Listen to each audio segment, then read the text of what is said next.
Entonces, quedarnos callados es hacernos cómplices de la maldad del mundo.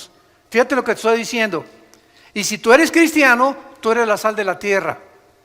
Y cuando la sal pierde su sabor, dice en Mateo capítulo 5 el Señor Jesucristo, no sirve más que para ser pisoteada por los demás.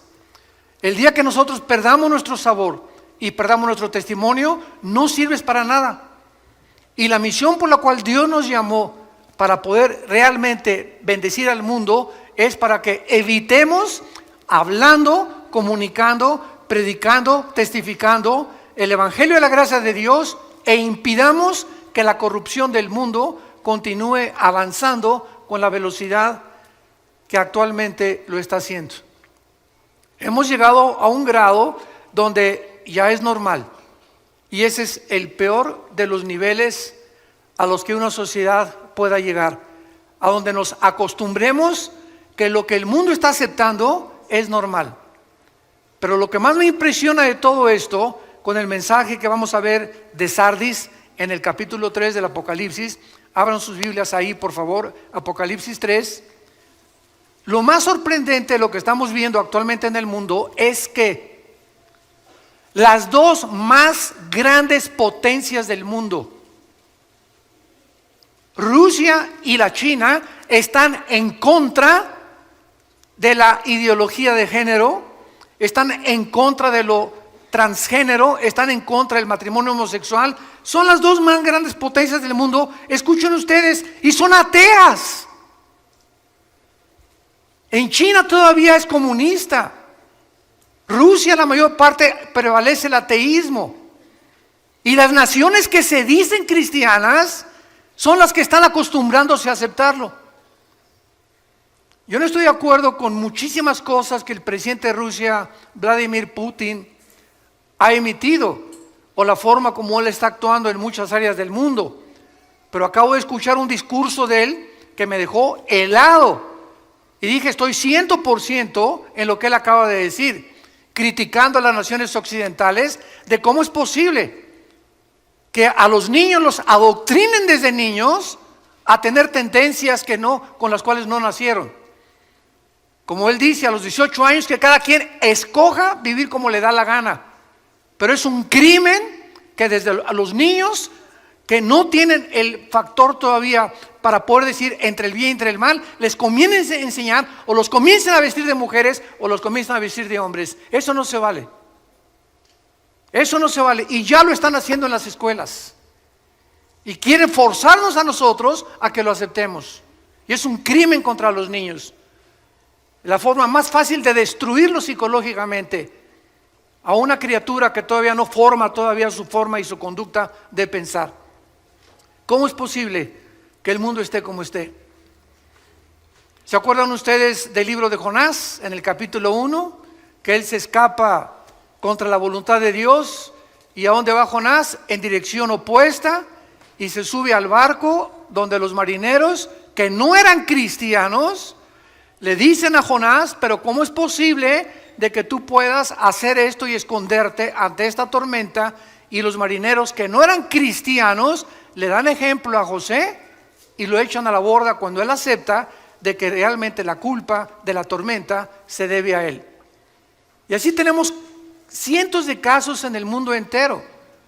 Y por eso es que nosotros ya debemos de cobrar reacción. El mundo está a punto de irse a una espiral de autodestrucción. Estamos en un mundo demasiado contaminado, demasiado sucio, demasiado perverso y depravado, sobre todo para las generaciones de nuestros hijos y de nuestros nietos. Tenemos que levantar la voz. Tenemos que decir, así dice el Señor. Aquí está la palabra eterna, los cielos y la tierra pasarán, pero mis palabras, dijo Jesucristo, no pasarán. En este mensaje a la iglesia de Sardis, capítulo 3 del Apocalipsis, versículo del 1 al 6, es una iglesia, o fue una iglesia Sardis, que desde luego representa también a muchas iglesias que han subsecuentemente seguido las mismas características o han mantenido las mismas normas que esta iglesia. Esta es la razón por la cual se nos da este ejemplo de estas 7 iglesias. ¿Saben ustedes que las vastas distancias del espacio interestelar son inimaginablemente intensas? Las estrellas más cercanas a nosotros tienen trillones de kilómetros de distancia, y estas distancias han forzado a los astrónomos y a los astrofísicos a poder sacar una unidad apropiada para medirlo, que se llama el año luz. Un año luz equivale a lo que la luz viaja a 300,000 kilómetros por segundo. Cuando Alberto Einstein sacó su famosa teoría E igual a mc al cuadrado, la energía es igual a la masa por la velocidad de la luz al cuadrado, se determinó desde hace más de, estamos hablando ya casi un siglo, que no hay nada en el mundo más rápido que la luz. No hay nada. Hace algunos años hubo un físico que dijo que había unos neutrones que viajaban más, etcétera, etcétera, pero descubrieron después que había un error y que estas pequeñas partículas subatómicas no eran más rápido que la luz. Y esto es increíble porque el Sol se encuentra a 150 millones de distancia de la Tierra. O sea que la luz del Sol hacia nosotros viaja en 8 minutos 20 segundos. Es lo que tarda la luz del Sol llegar a la Tierra, 8 minutos 20 segundos. En los 150 millones de kilómetros que tiene. Ahora, las estrellas que están, imagínense, a miles de kilómetros, de trillones de kilómetros, más lejos del Sol, y que vemos en la noche como puntitos luminosos, muchas ya no existen. ¿Por qué? Porque desaparecieron hace millones de kilómetros, millones de años, perdón. Pero ¿por qué seguimos viendo su luz? Porque explotaron, pero la luz continúa llegando y viajando en el espacio. Yo quiero usar este fenómeno de la física para poder compararlo con la situación de muchas iglesias que hace muchos años brillaron, tuvieron luz, fueron luminosas, y ahora solamente desaparecieron estas iglesias y viven de la luz del pasado. Viven de sus victorias pasadas. Cristianos que hace 10 o 15 o 5 años tuvieron una muy buena vida y ahora ya completamente están apagados. Iglesias apagadas que tienen el nombre, que viven, pero están muertas. Y muchos de ustedes que nos escuchan a través también de las redes sociales y de internet y de YouTube, etcétera, etcétera, muchos de ustedes que nos escuchan solamente tienen el nombre de cristianos, pero están muertos espiritualmente a los ojos de Dios. Y recordemos algo para comenzar a definir los términos. La palabra muerte, thanatos en el griego, no significa cesación de existencia, no significa dejar de existir o de vivir. La palabra muerte en la Biblia significa separación, si lo quieres apuntar. ¿Quiénes son los muertos espiritualmente? Los que están separados, están existiendo, pero no tienen una relación viva, dinámica, orgánica con el Señor Jesús. ¿Quién es un muerto físicamente? Una entidad que ha dejado, que se ha separado, su cuerpo está en la tumba, pero su alma y su espíritu se han separado de su cuerpo. Es lo que la muerte física no es cesar de existir, y se han ido o al cielo o han bajado al infierno a esperar el juicio final. Entonces la muerte física es la separación del cuerpo, del alma y del espíritu. La muerte espiritual es la separación del espíritu, del alma y del cuerpo. Y la muerte eterna es la separación del espíritu, del alma y del cuerpo eternamente de la presencia de Dios. Siguen existiendo, pero están separados eternamente de Dios. Esta ilustración nos resume, repito, la situación de muchas iglesias que aún continúan brillando con la luz reflejada de un pasado brillante. Y vemos nosotros de qué forma el mundo va a acabar, donde va a terminar. Hace algunos días tuve una reunión con varios pastores centroamericanos y me estaban preguntando que cuál era la opinión de nosotros acerca del futuro de la iglesia. Y les dije, bueno, he escuchado desde hace algunos años que han por ahí predicado Argentina para Cristo, Paraguay para Cristo, México para Cristo, España para Cristo. Y les dije yo, ¿de dónde sacaron estas tonterías? Porque en la Biblia no existe nada absolutamente de que una nación entera se vaya a convertir. Esto va a suceder hasta Apocalipsis 22 en el tiempo del milenio. Entonces la Biblia no profetiza ni tampoco nos exhibe que antes que venga Cristo la situación del cristianismo va a mejorar.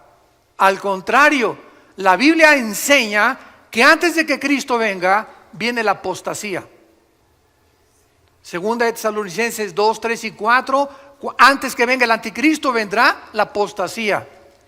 Primera de Timoteo 4:1, el Espíritu dice que en los últimos tiempos muchos apostatarán de la fe. Mateo 24:12, el Señor Jesucristo hablando, por haberse multiplicado la maldad, el amor de muchos se va a enfriar. Segunda de Pedro capítulo 2, así como hubo falsos profetas y falsos apóstoles, así habrá en los últimos tiempos falsos apóstoles, falsos profetas que harán mercadería de la gente. Entonces estamos ante un panorama negro. Sin embargo, en medio de esta apostasía siempre habrá un remanente. Siempre habrá en todas las naciones, en todas las iglesias, un pequeño, muy reducido, muy pequeño de verdaderos cristianos. Y a ese pequeño remanente tú eres el que debes de permanecer y pertenecer. Ese es el remanente que Dios va a cuidar, a protegernos de todo lo que viene en el mundo. Como dice aquí en Apocalipsis capítulo 3, versículo 10, por cuanto has guardado la palabra que yo te he dicho, ese mensaje a Filadelfia, te guardaré de la hora de la prueba que ha de venir sobre el mundo. Dios va a proteger a ese remanente. Por lo que, dándonos cuenta de cómo el mundo es tan agresivo y cómo las fuerzas de la naturaleza han atacado al mundo, al planeta Tierra, huracanes, tsunamis, incendios, terremotos, etcétera, etcétera, siempre lo ha habido en la historia, pero nunca habían convergido todos juntos, como ahora lo estamos viendo, uno tras otro, uno tras otro, uno tras otro. Solamente esta semana más de 62 terremotos hubo en el mundo. Nada más en 7 días. Muchos no se dan a conocer porque fueron de 3 grados, de 4 grados, de 5 grados, van aumentando, etcétera, etcétera. Pero estamos en un mundo convulsionado completamente por las fuerzas naturales de la naturaleza. Entonces, teniendo en cuenta estos factores y estas condiciones, acerquémonos a Dios. Es tiempo que te acerques a Dios con tu familia y con tu matrimonio. Es tiempo que reunamos a nuestros hijos y les demos testimonio. Es tiempo que a tu novia le des testimonio que es un cristiano. Y no la manosees, no te atrevas a tocarla antes de casarte. Es tiempo que le des a tu novio un testimonio de lo que es una muchacha hija de Dios. Porque ese es el testimonio, como dice Hebreos capítulo 13, alcanzaron por la fe buen testimonio los antiguos. Los testigos que ahí menciona desde Abel, Noé, Enoc, Abraham, etcétera, etcétera. Y este es el testimonio que hace falta actualmente en el mundo que nos rodea. El mensaje a la iglesia de Sardis dice así: escribe al ángel de la iglesia en Sardis, el que tiene los 7 espíritus de Dios y las 7 estrellas, dice esto: yo conozco tus obras, que tienes nombre de que vives y estás muerto. Sé vigilante y afirma las otras cosas que están para morir, porque no he hallado tus obras perfectas delante de Dios. Acuérdate pues de lo que has recibido y oído, y guárdalo, y arrepiéntete, pues si no velas, vendré sobre ti como ladrón, y no sabrás a qué hora vendré sobre ti. Pero tienes unas pocas personas, ahí está el remanente. Tienes unas pocas personas en Sardis que no han manchado sus vestiduras y andarán conmigo en vestiduras blancas porque son dignas. El que venciere será vestido de vestiduras blancas y no borraré su nombre del libro de la vida y confesaré su nombre delante de mi Padre y delante de sus ángeles. El que tiene oído, oiga lo que el Espíritu dice a las iglesias. Sardis fue una de las ciudades más bellas del mundo entero. Fue fundada 1200 años antes de Cristo y fue la capital del reino de Lidia hasta el año 549-550 antes de Cristo, cuando fue conquistada por Ciro, el emperador o el rey de Persia, que es ahorita Irán.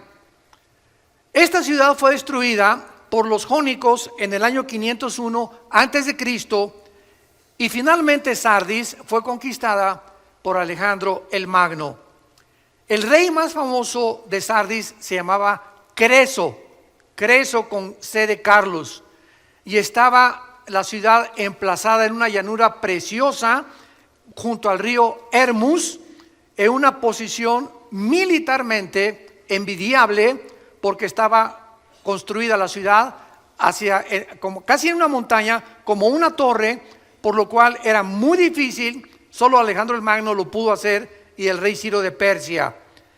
Era una ciudad riquísima en pepitas de oro. Ahí, dicen los historiadores, comenzaron a encontrarse las primeras pepitas de oro. Cuando Alejandro el Magno conquista a Sardis, esta ciudad se rinde completamente a Alejandro el Magno y absorbe la cultura helénica, que es la cultura de los griegos, y que posteriormente los romanos también la absorbieron, y entonces el mundo comenzó, el europeo y el Asia Menor, a hablar el griego.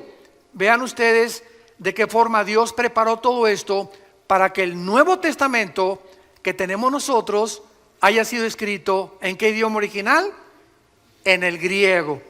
Así que el Nuevo Testamento, los originales, fueron escritos en el griego, porque el griego y el hebreo son los dos únicos lenguajes que sus letras tienen símbolos de número. Esto se llama gematría. Entonces la B en griego es el 5, la X en griego, ¿no saben? El 10, 2X, 20, 3X, el 50, ¿verdad? Bueno, sí saben griego. Entonces, esta es la razón también, y aparte que las palabras griegas, como las palabras hebreas, tienen 4 o 5 significados. ¿Qué quiero decirles? Por ejemplo, la palabra padre en español, ¿qué significa? Progenitor, ¿no? Pero también significa bonito. ¿Cómo? ¿Qué padre está el cielo? Oye, ¿qué padre vestido traes? ¿Qué le estás diciendo? ¿Que ese vestido lo engendró quién? No, ¿verdad? Pero vean ustedes cómo usamos barbarismos en todos los idiomas, y entonces usamos palabras que si las queremos traducir no tienen traducción. En inglés, por ejemplo, imagínense, what father is the heaven? Dile eso a un americano y no te va a entender. ¿Qué padre está el cielo? Es algo que pertenece solamente y que nosotros entendemos. Por eso mi esposa y yo, cuando oímos chistes en Estados Unidos, casi nunca los entendemos, y cuando contamos chistes nosotros, sobre todo los de Cantinflas, menos los entienden ellos, ¿verdad? Bueno, esto es impresionante, porque esta es la razón por la cual el griego fue absorbido por las culturas antiguas para preparar el camino a la predicación del Evangelio de la gracia de Dios.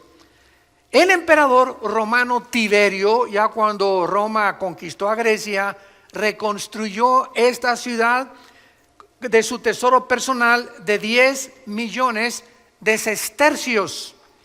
10 millones de sestercios equivalen a $1.000.000 del siglo XXI.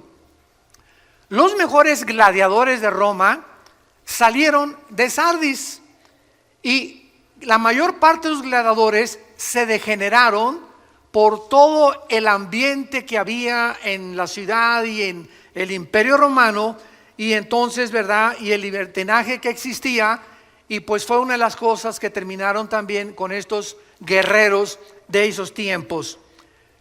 Las personas de Sardis adoraban a la diosa Cibeles. Me acuerdo que ahí en Tecamachalco, en México, hay una calle que se llama La Fuente de Cibeles. Bueno, esa palabra Cibeles viene de la diosa de Sardis, que también tenía el nombre de Artemisa, que era la diosa de la fertilidad. Y bajo esta atmósfera degenerada, la iglesia estaba creciendo, pero poco a poco la influencia del mundo en la iglesia termina matando, asfixiando el testimonio que debemos de dar. Y esta es la razón por la cual Dios escribe estos mensajes en el Apocalipsis, y de las 7 iglesias a 5 las llama a que se arrepientan. Porque si Cristo viene ahorita saliendo el servicio, o hoy en la noche, o mañana, o dentro de un año o varios años, y tú te encuentras en la condición en la que tú te encuentras actualmente, te vas a quedar. Te vas a quedar. Porque ya las trompetas del Apocalipsis oyen en el cielo, y va a haber millones de personas que llenan actualmente las iglesias que se dicen cristianas en el mundo entero, que no se han arrepentido nunca de su vida. Las iglesias están llenas de cabritos, mazacuatas, coralillos, cascabeles y chivos y cabritos. Y la cantidad de ovejas en las iglesias es reducidísima. Entonces, esta es la razón por la cual tanta gente, oye, ¿por qué no vas a la iglesia? Ay, porque son una bola de hipócritas, y conociste a estas personas. Es que conociste a la cizaña, a las mazacuatas y a los coralillos. Te andabas juntando con los chivos. Nunca buscaste las verdaderas ovejas, los verdaderos jóvenes consagrados, las verdaderas muchachas consagradas, los verdaderos matrimonios que quieren servir a Dios y que están luchando por sobrevivir en el mundo que nos rodea. Entonces, cuando ponemos los ojos en los hombres, se nos olvida que Jesús en Mateo 13, en su parábola famosa de la semilla y de la cizaña y el trigo, nos lo advirtió, que está sembrada en todas las iglesias cizaña. Están personas infiltradas, sin que lo sepan ellas, movidas por poderes espirituales enemigos de Dios, para hacer tropezar a las ovejas, para hacer mala influencia a matrimonios, para que de alguna forma comience el leudamiento de la iglesia. Como en la parábola de cuando se introducen las 3 medidas de harina o de levadura en el pan, y dice Cristo hasta que todo es leudado. Y ahí simboliza a una mujer como la persona que se leuda todo, porque es el símbolo de la iglesia apóstata, la gran ramera de Apocalipsis 17. ¿Quién es la gran ramera de Apocalipsis 17? El conjunto de todas estas iglesias que tenían nombre, que vivían y estaban muertas. Es las iglesias que se vendieron, que cedieron a la presión del mundo y no mantuvieron sus convicciones hasta el final. Veamos rápidamente el análisis de esta iglesia que hace Jesucristo. Número 1, el capítulo 3, versículo 1, el mensaje a la iglesia de Sardis, y dice Jesús que Él tiene los 7 espíritus de Dios.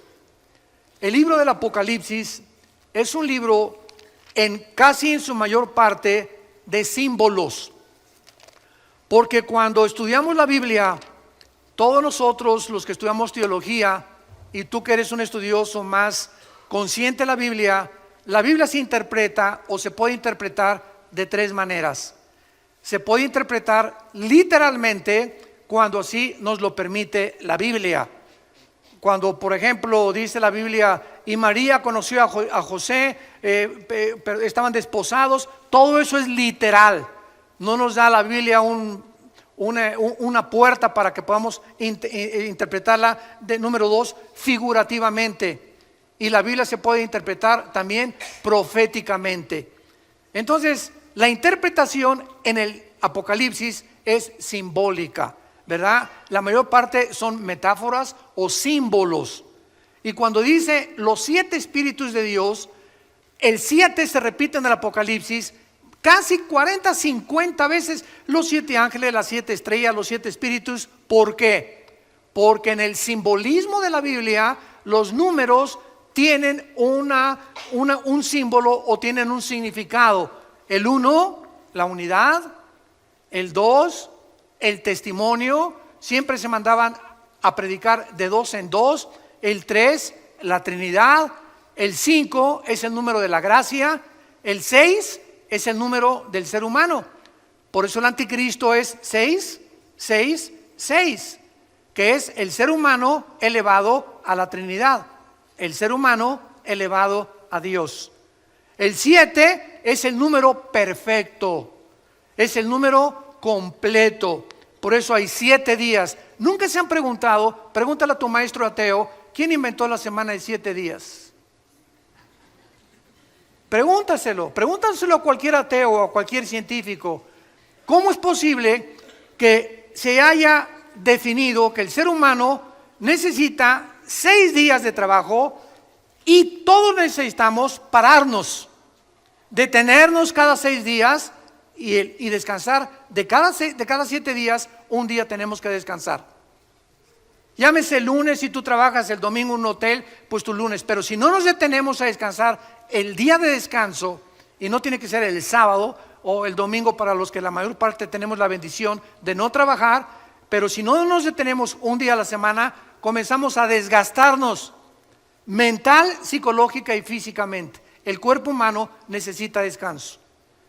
Y el día de descanso, olvídate de tus cálculos, de tu trabajo, de tu carpintería, de tu taller, de tu bufete de abogados, de tu consultorio médico. Olvídate de todo, vete el partido. Bueno, ya hasta ahorita Real Madrid-Barcelona, va ganando Barcelona 1-0. Pues hay que descansarnos de todo, ¿verdad? Si puedes ir en la tarde al fútbol, ¿verdad? Descansar al parque con tus hijos, con tus nietos, irte el día a un buen restaurante a comer o taquitos ahí en tu casa. Pero tratemos de el cerebro, las neuronas, librarnos de la presión de los pensamientos, porque así nos diseñó Dios. 6 días y 1 tenemos que descansar. Muy bien, en Isaías 11, versículo 1 y 2. Veamos qué son los 7 espíritus de Dios. Porque no son 7 espíritus, son las 7 manifestaciones que el Espíritu Santo tiene, y que la única persona que ha tenido estas 7 manifestaciones del Espíritu ha sido Jesucristo, el Hijo de Dios. Saldrá una vara del tronco de Isaí, y un vástago retoñará de sus raíces. Está hablando proféticamente 700 años antes de que Cristo naciera el profeta Isaías. Y escuchen lo que dice: y reposará sobre él, o sea, sobre Jesús, número 1, el Espíritu de Jehová, espíritu de sabiduría, inteligencia, consejo, poder, conocimiento y temor de Jehová. Esta es la plenitud del Espíritu Santo. Dichosos aquellos que tienen por lo menos sabiduría, inteligencia, consejo, poder, o que tengas 3 o 4 de estas manifestaciones del Espíritu Santo. Ahora regresamos a Apocalipsis y podemos entender por qué Jesucristo dice el que tiene los 7 espíritus de Dios. O sea, Jesús poseía la plenitud del Espíritu Santo. Y este Cristo santo, glorificado, majestuoso, es el que está enviando un mensaje a un pequeño grupo de cristianos, un remanente en la iglesia de Sardis. ¿Cuál es la acusación? Yo conozco tus obras, que tienes nombre de que vives y estás muerto. Esta iglesia tenía una falsa reputación espiritual. ¿Cuántas personas se dicen a sí mismo cristianas? Volvemos a repetir, pero su verdadera condición, tal vez ante la iglesia tienes cara de San Crisóstomo. Tienes la cara de la Rosa de Castilla, de Santa Rita de Casia. No, la hermana tiene cara de monja, una cara dulce, transparente. El hermano tiene cara que no rompe un plato. Pero en su casa tiene otra cara. Y en su trabajo tiene otra cara. En la psicología se le conoce como los desórdenes múltiples de la personalidad. Que no eres de una sola pieza. Y esto es lo que Dios insiste en nuestras vidas. Tenemos que ser de una sola pieza. Así como eres aquí, lo eres aquí en el estacionamiento, y lo eres en tu casa, y lo eres en tu trabajo, y lo eres en el cine, y lo eres a donde quiera que vayas. Eres tú. Y no tienes que ocultarte detrás de máscaras. ¿Por qué? Porque eres de una sola pieza. Y está demostrado esto psiquiátricamente, que una persona que tiene 2 o 3 personalidades es una persona que se está desintegrando en su carácter. Porque no ser como tú eres con tus amigos, sin que nos demos cuenta, el cerebro no acepta estas condiciones o actitudes negativas y te comienzas a desintegrar. ¿Qué me refiero que te comienzas a desintegrar? Tu conducta comienza a desvariar. Comienzas a hacer cosas que ya no son normales, que ya son completamente, muchos antisociales, otras inmorales, pero ya no eres la persona que eres. Y esas cosas que tú haces, no te das cuenta. Este es el engaño más grande del pecado humano, que el pecado endurece y engaña el corazón. Dice Jeremías 17:9, engañoso es el pecado sobre todas las cosas, perverso y engañoso el corazón. Entonces, estas personas llegan a la iglesia y no se han dado cuenta lo que son. Crees que eres y no eres. ¿Por qué lo crees? Porque estás engañado. Si no estuvieras engañado, te darías cuenta de tu verdadera condición. Ahora, ¿a qué venimos a la iglesia? A que se nos corra el velo, a que haya un apocalipsis, a que Dios nos corra la cortina y nos muestre cómo somos. Porque es el mensaje de la palabra de Dios. La palabra de Dios es como una espada de 2 filos que penetra y parte el alma y el espíritu y discierne las intenciones y los pensamientos del corazón. Nada más que la exposición a la Biblia nos puede mostrar nuestra verdadera condición delante de Dios. Tus amigos te van a decir una cosa: no, tú te pareces a Sansón. No, que Rambo ni que Rambo, tú eres el papucho de papuchos de Metepec. No, hermana, tú estás bien, ¿verdad? Por aquí, por allá. Todos estamos rodeados de gente que nunca podrán asomarse a nuestro corazón más que Dios. Dichosos los que escuchan y leen las palabras de esta profecía, porque el tiempo está cerca. Déjale a Dios exhibirte, que nos corra realmente las cortinas, que te veas como es, porque Dios nos toca la llaga. Y cuando tú oyes que eso te llega a ti y que te pones el sombrero o el saco porque a ti te está quedando lo que estás escuchando, dichoso seas si hoy te arrepientes. Dichoso seas, bendito seas, que le digas: Padre, yo no quiero ser así, gracias por mostrarme esa cara que estaba engañado que yo tenía, ya no quiero ser así. Entiendo que solo tú me puedes cambiar, perdóname, lávame con tu sangre preciosa. Jesús, entra a mi vida como mi Salvador, te necesito, Señor. Dichoso seas si por esa puerta esta mañana tú sales con estas condiciones en tu corazón. Vemos nosotros que esta muerte espiritual está conectada siempre con el pecado. ¿Cuáles son las señales de peligro de una iglesia que se está muriendo? Porque ahorita vemos cantidad de iglesias, repito, por afuera, ¿no? Y lámparas persas y candelabros chinos de Francia. Y parecería pues que es una iglesia próspera, porque ahorita se mide la iglesia por la cantidad de gentes o por la calidad que existe en la construcción, de que es una iglesia próspera. Ese es el termómetro del siglo XXI, pero los pensamientos de Dios no son nuestros pensamientos. Y no estamos en este momento en contra de que haya iglesias grandes. Gracias a Dios las que son grandes y las que tienen la ventaja de tener un buen recinto. No estamos en contra de eso. Estamos en contra de que se enfoquen solamente en eso nada más, como lo vamos a ver a continuación. ¿Cuándo son las señales de peligro de que una iglesia se está muriendo? Cuando las actividades de la iglesia se enfocan en actividades sociales o de construcción en lugar de un cambio del corazón de las gentes mediante el evangelio y la predicación de Jesucristo. Cada vez que nosotros tenemos oportunidad de platicar con pastores, y tengo muchos amigos pastores, gracias a Dios, y somos un cuerpo todos, siempre a muchos de ellos les pregunto: ¿cuántos estudios bíblicos tiene tu iglesia? Pues tenemos la femenil el miércoles y tenemos 3 servicios el domingo. Le digo, pero entre semana no hay discipulado.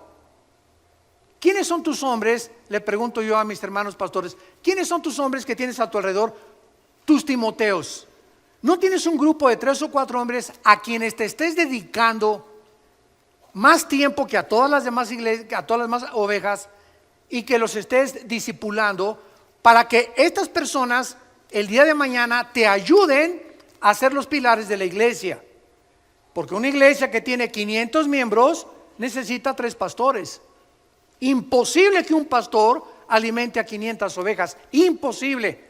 Aconseje, vaya a los velorios, vaya a los hospitales, etcétera, etcétera. A las 2 de la mañana contesta el teléfono que le dio un planchazo a su esposo, a la esposa. Imposible. Entonces, las columnas que sostienen una iglesia son los varones. La iglesia es un conjunto, se les llama en el Nuevo Testamento ancianos.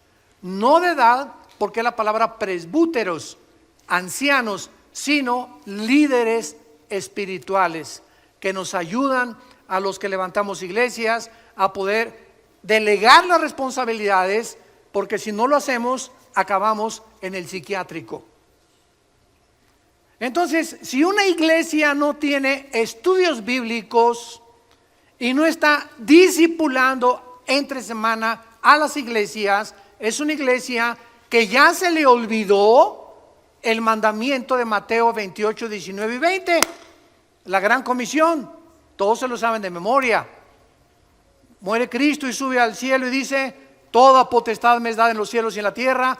Id y predicar el evangelio y hacer discípulos en todas las naciones. ¿Qué es hacer un discípulo? Hacer seguidores. La palabra discípulo es matetus en el griego, matetus, que significa el que sigue a otro. Eso es lo que es un discípulo. Vean lo que Jesús dijo en Juan capítulo 8, versículo 31 en adelante. Esto es impresionante porque Jesús estaba hablando a los que ya habían creído en Él. Juan 8, 31. Dijo entonces Jesús a los judíos que habían creído en Él. Y las iglesias cristianas pues están llenas de personas, porque si no, no irían, que dicen que creen en Jesús. Pero fíjate lo que dice la Biblia. ¿Qué significa creer en Jesús? No solo intelectualmente. Jesús les dijo: si ustedes permanecen en mi palabra, serán verdaderamente, ¿qué cosa? O sea, si ustedes continúan también todos los días tus devocionales en tu casa, estudios bíblicos en la iglesia, etcétera, etcétera, entonces te conviertes de cristiano a discípulo. Y no todos los cristianos son discípulos. Solo los discípulos son cristianos.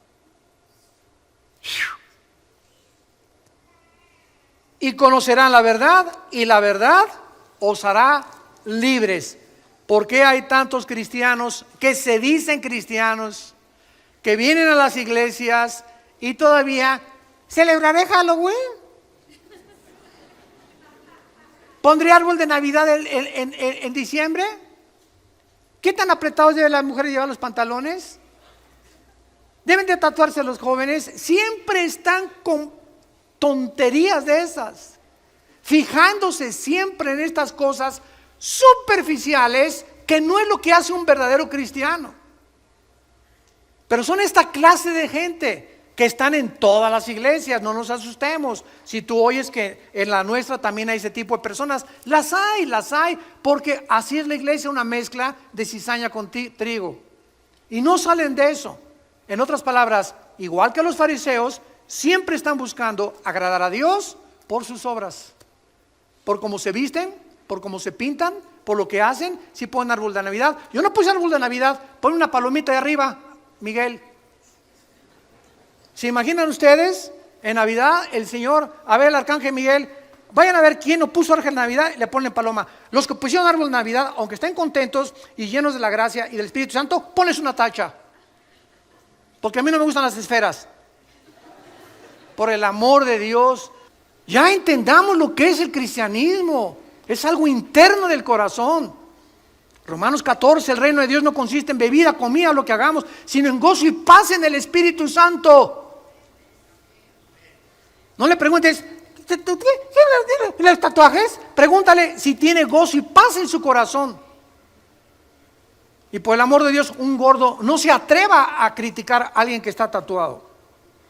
Yo se los he dicho. ¿Por qué, hermano? Porque tú no eres un templo del Espíritu Santo, eres una catedral del Espíritu Santo.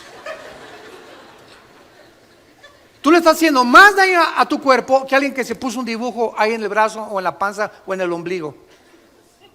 Así que la Biblia dice que somos templo del Espíritu Santo, que nuestro cuerpo, cuidámoslo. Entonces no nos atrevamos, es lo que les digo, apuntar un dedo así, porque hay tres que nos apuntan a nosotros. Cada vez que tú haces así, hay tres apuntándonos a nosotros. Cuidemos la forma en la que nosotros vivimos ya. Tenemos que madurar. Regresamos a Apocalipsis. Y ojalá que sigan aprendiendo hoy cosas más intensas del Espíritu de Dios.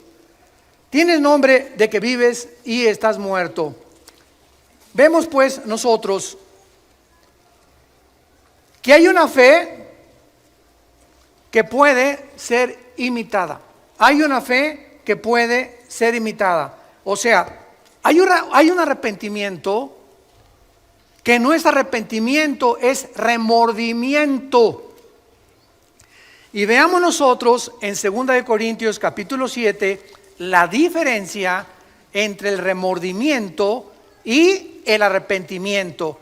2 Corintios 7, versículo 10. Porque la tristeza que es según Dios, o sea, cuando realmente nuestra tristeza es el fruto de que Dios está trabajando en nuestro corazón, produce arrepentimiento para salvación, de que no hay que arrepentirse, pero la tristeza del mundo produce muerte. En otras palabras, llega una muchacha o una persona, hermano, pues caímos en la fornicación o hice este pecado y el otro, hay una tristeza tremenda en mi corazón. Hay que fijarnos que esa tristeza no sea porque voy a tener que recoger la cosecha y ahora quién me va a poder recoger con mi niño, voy a quedar embarazada porque soy madre soltera. Esa tristeza no es de Dios. Esa tristeza es porque estás teniendo miedo de lo que la gente diga y de las consecuencias que vas a tener. Pero cuando nuestra tristeza es, Señor, te he ofendido, no me importa lo que la gente diga, quiero tu perdón. En ese momento sabemos que somos perdonados, 1 Juan 1:8, porque la sangre de Cristo nos limpia de todo pecado, y de ahí en adelante ya no vivo con vergüenza, porque no tengo que arrepentirme. Ya me arrepentí y lo creo, porque la sangre de Cristo tiene poder. ¿Me siguieron con cuidado? Esa es la diferencia. Judas se arrepintió. A ver, aquí tenemos a dos hombres, a Pedro y a Judas. Los dos cometieron alta traición. Los dos negaron a Cristo. Los dos desobedecieron a Cristo. Sin embargo, la Biblia dice que hay una diferencia entre Pedro y entre Judas cuando los dos eran culpables de alta traición. Pero cuando Pedro cometió el pecado de negar a Jesucristo, lloró amargamente porque sabía que Jesús era el Hijo de Dios y sabía que lo había traicionado. Pero no se quitó la vida como se la quitó Judas. Judas agarró las 30 monedas de plata y las aventó a los sacerdotes y fue y se ahorcó. Y dice la Biblia que se rompieron las cuerdas, cayó sobre piedras y se le salieron todos los intestinos a Judas. Así murió Judas. Si él hubiera creído que Jesús era el Hijo de Dios, no se hubiera matado.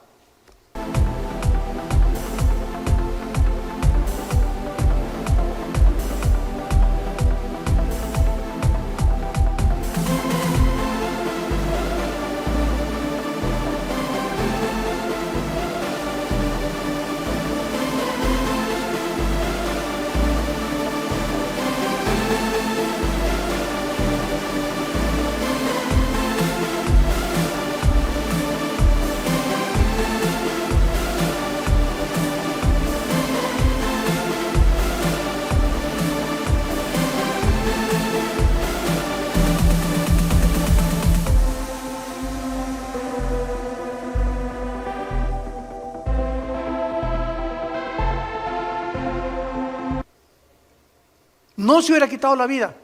Hubiera creído que hay perdón en la cruz que iba Cristo a enfrentar. Pero él no creyó nunca en Cristo. Él nunca fue salvo. Jesús mismo dijo en Juan que era un diablo desde que Dios lo llamó. Y formaba parte del plan de Dios para demostrarnos que siempre, siempre, siempre habrá gente cerca de ti y cerca de nosotros, diablos. Y muchas veces tarda tiempo en descubrir quiénes son nuestros verdaderos amigos. Los que verdaderamente en tiempo de la prueba están con nosotros o están contigo. Es el mundo que vivimos. No todo es angelitos, no todo es Disneylandia, no todo es Reino Ventura. Estamos en un mundo donde hay lobos rapaces junto a ti, atrás de mí, a tu derecha y a tu izquierda. Es un mundo muy feo el que vivimos. Y si estamos bajo el amparo del Señor, Él nos cuidará, nos fortalecerá, nos librará del lazo del cazador, de la peste destructora y mandará sus ángeles a que nos rodeen. ¿Por qué? Porque en Él hemos puesto nuestra confianza. El Salmo 91. Hay una fe que no es real, hay una creencia que no es real. En Hechos capítulo 8, Simón el mago creyó. ¿Se acuerdan ustedes? Pero en realidad, él quería el don del Espíritu Santo, oigan esto, para hacer negocio. ¿Cuántos pastores que me escuchan a través de las redes sociales están entrando al ministerio porque fracasaron como ingenieros, como arquitectos, o por lo que quiera, y están buscando un modus vivendi y se meten de pastores para hacer dinero? Cosa que te equivocas, gana nada más de mecánico que de pastor. Va a tardar muchos años para que Dios pueda levantar tu iglesia, muchos años. Pero todos ya quieren así, a la marucha, una iglesia en la marucha. Ya a los 2, 3 años tengo una iglesia, 500 miembros, etcétera, etcétera. Y ya, ¿sabes una cosa? Es un camino muy largo que recorrer, pero muy largo. Nosotros los 3 años cuando Dios me llamó al ministerio, estuve 3 años viviendo con indígenas entre Guerrero y Oaxaca, de misionero, durmiendo en el suelo, tapándome en pisos de adobe con periódicos, y mi cojín era un ladrillo envuelto con 3 o 4 periódicos del Excelsior de aquel tiempo y del Esto y de la revista Alarma que también se vendía en aquel tiempo. 3 años y después 4 o 5 años de muchísimos padecimientos y una pobreza impresionante. Así que no es de la noche a la mañana cuando Dios nos bendice. Dios bendice la perseverancia.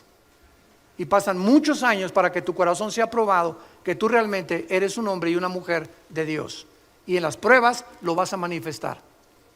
Hay una santidad que no es real. Joás, el rey de Judá, se recubrió con un manto de santidad irreprochable, ¿verdad? Y Judas, ¿quién más que Judas? ¿Quién se iba a imaginar en la última cena cuando Jesús dice, uno de ustedes me va a traicionar? Nadie de los discípulos ni por acá les pasó que iba a ser Judas el traidor.